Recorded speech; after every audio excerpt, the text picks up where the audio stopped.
Հանրուրատվականի բացառիկ տեղեկությունների համաձայն Նաթան arczepiskopos Հովհաննիսյանին այսօր կրկին հրավիրել են քննչական կոմիտե Երևան քաղաքի քննչական վարչության ծանր հանցագործությունների քննության բաժին հարցաքննության։ Մեզ ասած տեղեկությունների համաձայն նախաքննական մարմնում ունեն արդեն բավարար տվյալներ կաթողիկոսի դեմ գործընթաց սկսելու համար։ Հոկտեմբերի 22-ին էլ գրել էինք, որ arczepiskopos Հովհաննիսյանին երեկոյան ժամը 18:00-ի սահմաններում են քննչական կոմիտե հրավիրել ու հարցաքննել։ Մեզ ասած տեղեկությունների կոմիտեում հարցաքննությունը կարճ է տևել։ Ավելին, երբ arczepiskopոսին հարցրել են ինքն է խոսել այդ ձայնագրության մեջ, նա իր մտերիմ շրջապատում ասել է, որ անօրինական ձեռք բերված խոսակցության հետ կապված ինքը ասելիք չունի։ Հայտնել էին, որ քննչական կոմիտեն գործընթացը սկսելու Գարեգին Բ-ի շուրջ հոկտեմբերի 17-ին համացանցում հայտնվել էր Նաթան arczepiskopos Հովհաննիսյանի եւ Գարեգին Բ-ի նախկին գավազանակիր աղա Աբեղա Երնջակյանի 2023 թվականի հոկտեմբերի խոսակցության ձայնագրությունը։ Ձայնագրության բովանդակությունը այն մասին էր, թե իբր Գարեգին Բ-ն եկեղեցականներին ստիպել է մասնակցել հակաիշխանական ցույցերին,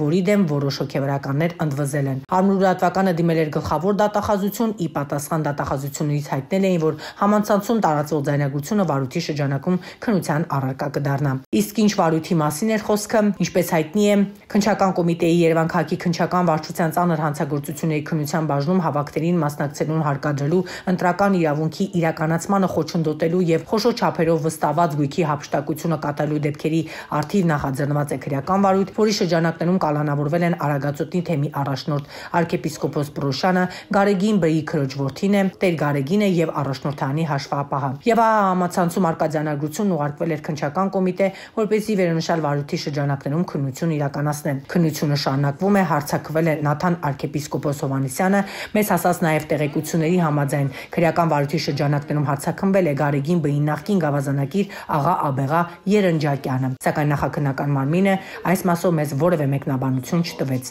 Եվ ահա, կրկին Նաթան arczepiskopos Հովհաննիսյանին կանչում են հարցաքննության, թե ինչով է պայմանավորված հարցաքննությունը, կհետևենք իրադարձությունների զարգացմանը։